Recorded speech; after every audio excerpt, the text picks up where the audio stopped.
मथुरा की खुशबू, गोकुल का हार, वृंदावन की सुगंध, बरसाने की फुहार, राधा की उम्मीद, कान्हा का प्यार, शुभकामनाओं से भरा हो आपका होली का त्योहार। उड़ने दो रंगों को इस बेरंग जिंदगी में, एक त्योहार ही तो है जो रंगीन बनाते हैं। बड़ी मुश्किल से पहचाना उन्हें इस बार होली में, बड़ी मुश्किल से पहचाना उन्हें इस बार होली में, गुलाबी हो गए हैं सांवले सरकार होली में। होली की ढेर सारी शुभकामनाएं। नमस्कार, मैं पूजा दुबे शीर्ष कॉन्सेप्चुअल क्लासेस की ओर से आप सबको रंगों से भरे इस त्योहार में आप सबका अभिनंदन करती हूँ। होली एक ऐसा त्योहार है जब लोग आपसी रंजिश मिटाकर एक दूसरे के साथ दिल खोल कर मिलते हैं। कहीं फूलों की होली होती है तो कहीं अबीर से और कहीं रंग और गुलाल से। होली भगवान श्री हरि विष्णु और उनके अनन्य भक्त प्रहलाद की स्मृति और उनके सम्मान में मनाई जाती है। भगवत पुराण में भक्त प्रहलाद की बहुत सुंदर कथा है, जो प्रायः हम सभी जानते हैं कि कैसे हिरण्याकश्यप ने घोर तपस्या कर 5 वरदान प्राप्त किए थे। पहला वरदान था कि उसे ना तो कोई मनुष्य मार सके और ना ही कोई जानवर। दूसरा था उसकी मृत्यु ना घर में हो और ना ही घर के बाहर। तीसरा वरदान उसने ये मांगा था कि उसकी मृत्यु न तो दिन में हो और ना ही रात में। चौथा वरदान, ना उसकी मृत्यु किसी अस्त्र से हो और ना ही किसी शस्त्र से। और पांचवा वरदान था, ना उसकी मृत्यु जल में हो, ना धरती में और ना ही आकाश में। यह 5 वरदान मांगकर वह अमर हो गया और तीनों लोकों में हाहाकार मचा रखा।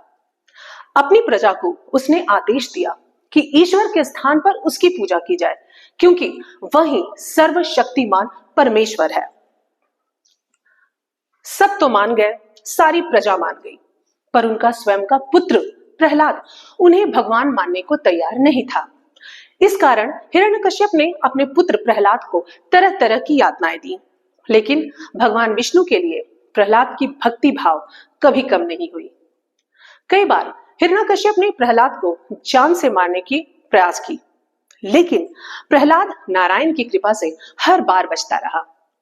अंत में उसने अपनी बहन होलिका के साथ मिलकर प्रहलाद को मारने की एक अचूक षड्यंत्र रच डाली। हिरण्यकश्यप ने सोचा कि यदि होलिका प्रहलाद को लेकर अग्नि में बैठ जाएगी तो प्रहलाद जलकर भस्म हो जाएगा और होलिका अपनी दोशाला ओढ़कर बच जाएगी।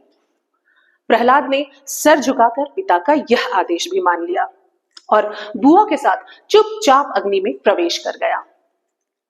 जब अग्नि की लपटें तेज होने लगी तो प्रहलाद ने हाथ जोड़कर भगवान विष्णु से प्रार्थना की कि अगर उसकी भक्ति में सच्चाई है तो वो उनके प्राणों की रक्षा करे। भक्त की पुकार भगवान भला कैसे अनसुनी कर सकते थे, और इस कारण इस बार भी प्रहलाद बच गया और होलिका अपने ही षड्यंत्र की आग में जलकर राख हो गई। तभी भगवान विष्णु नरसिंह के अवतार में प्रकट हुए।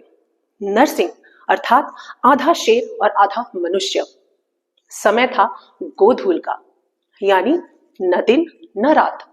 उन्होंने हिरण्यकश्यप को घसीटकर उसके राजमहल की चौखट पर लाए, यानी हिरण्यकश्यप न घर के अंदर था और ना ही घर के बाहर। उन्होंने हिरण्यकश्यप को अपनी जांघों पर बैठाया, जांघों पर, न जल में, न धरती पर और ना ही आकाश पर, और अपने दोनों नाखूनों से उसे चीर डाला। नाखून यानी न अस्त्र और ना ही शस्त्र। और इस तरह भगवान विष्णु ने हिरण्यकश्यप का वध कर दिया। अन्याय पर न्याय की इस विजय का उत्सव होली कहलाया और होलिका का अग्नि में जलना होलिका दहन। होली का त्योहार पूरे भारतवर्ष में बड़ी धूमधाम से मनाया जाता है। मथुरा, गोकुल, वृंदावन और बरसाने की होली की तो बात ही अलग है। राधा रानी और भगवान श्री कृष्ण के प्रेम के रंग के इस त्योहार के गीत भी इतने रंगीले होते हैं कि क्या बताऊं।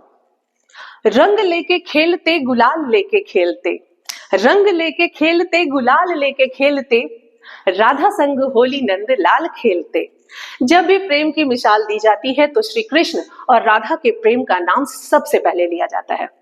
और होली का त्योहार राधा कृष्ण के अनन्य प्रेम को समेटे हुए है। राधा और कृष्ण के कभी न मिटने वाले प्रेम की तरह आपकी जिंदगी में भी प्रेम और सौहार्द बना रहे। इसी मंगल कामना के साथ शीर्ष कॉन्सेप्चुअल क्लासेस की ओर से एक बार फिर से आप सभी की होली की अनंत शुभकामनाएं। हैप्पी होली।